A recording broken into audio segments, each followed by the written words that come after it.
तो टाइपराइटर के ऊपर जब आदमी लिखता है और अगर गलत लिखता है तो उसको मिटाने में बहुत तकलीफ होती है। So you have to be very diligent, बहुत ध्यान से लिखना पड़ता है। हम गलती नहीं कर सकते। और टाइपेक्स यूज़ करते थे टाइप को निकालने के लिए, कभी उंगली फंस जाती थी उसकी कीज़ के बीच में, मगर बहुत मेहनत से, बहुत डिलिजेंस से काम करना पड़ता था। तो जब मैं उस पर टाइपिंग सीखा स्कूल में कॉमर्स करते वक्त, so the only thing I realise is that practice makes you perfect. तो जो भी काम आप जिंदगी में करें उसको डिलिजेंस से करें, ऐसा करें कि कोई गलती ना हो, अपना पूरा दिमाग लगा कर करें, सोच समझ कर करें। ऐसे करें कि ये काम जिंदगी में आपका पहला काम है और इसके बाद आपको मौका नहीं मिलेगा, और शायद ये काम आपका जिंदगी का आखिरी काम है, इसके बाद फिर मौका नहीं मिलेगा। So do it with that kind of diligence. तीसरी चीज़, उन्होंने मुझे कैमरा दी थी, क्योंकि बहुत गरीब थे, वो कैमरा चलता नहीं था बिल्कुल भी, सिर्फ उसके व्यू फाइंडर से बड़ी अच्छी अच्छी तस्वीरें दिख जाती थी, लेकिन खिंचती बिल्कुल भी नहीं थी।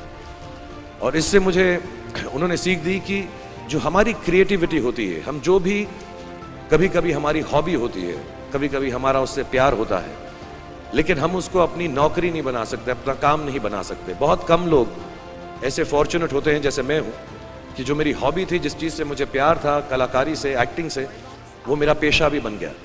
अमूमन ऐसा होता नहीं है, लेकिन जो हमारी कला है, चाहे वो पोएट्री है, चाहे वो लिखना है, चाहे वो पेंटिंग है, चाहे जो भी चीज़, गाना है, अकेले में गाना है, हमारी क्रिएटिविटी ज़रूरी नहीं है कि दुनिया एक्सेप्ट करे। जैसे उस कैमरा की तस्वीरें दिखती नहीं है, लेकिन उसमें देखने से खूबसूरत लगता है हर कुछ, वैसे ही आपकी जो क्रिएटिविटी है वो अपने लिए रखें, क्योंकि ज़िंदगी में कभी ना कभी, कहीं ना कभी ऐसा मुकाम आएगा जब आप बहुत अकेला फील करेंगे। हो सकता है दुख का समय भी आए, उस वक्त आपकी जो क्रिएटिविटी है वो आपकी सबसे अच्छी दोस्त होगी, दुनिया उसको माने या ना माने। मैं बहुत ख़राब पोइट्री करता हूँ, लेकिन जब भी दुखी होता हूँ तो लिख लेता हूँ। सराफ साहब से मैं अब सीखना भी चाहता हूँ। मैं रेखता पे जाऊँगा, मुझे लगता है ये कमाल की साइट है, थोड़ी मैं शायरी वगैरह सीखूँगा। मेरी शायरी बहुत ख़राब है कि हमने तुम्हारी याद में रो रो के टब भर दिए, वो आए और नहा कर चल दिए, इस लेवल की पोइट्री है। लेकिन जब दुख होता है, ये भी बैठकर जब लिखता हूँ तो बहुत दिल को शांति मिलती है।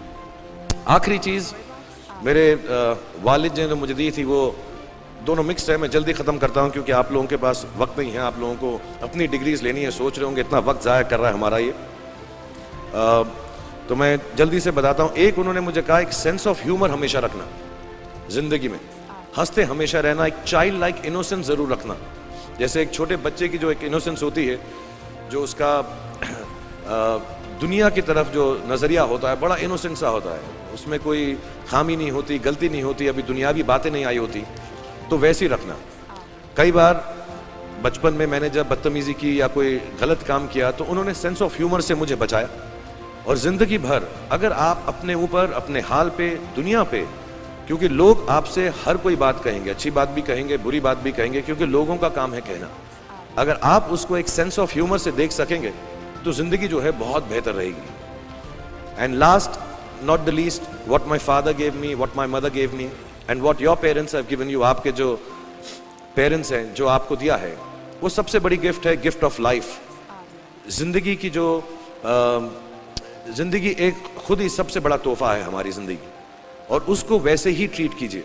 ज़िंदगी के अंदर जो भी मुकाम आए, जैसी भी चीज़ें हों, अच्छा हो, बुरा हो, कभी अंधेरा हो, कभी उजाला हो, हर चीज़ को रिस्पेक्ट कीजिए और ज़िंदगी में ग्रेस रखिए हर इंसान की तरफ।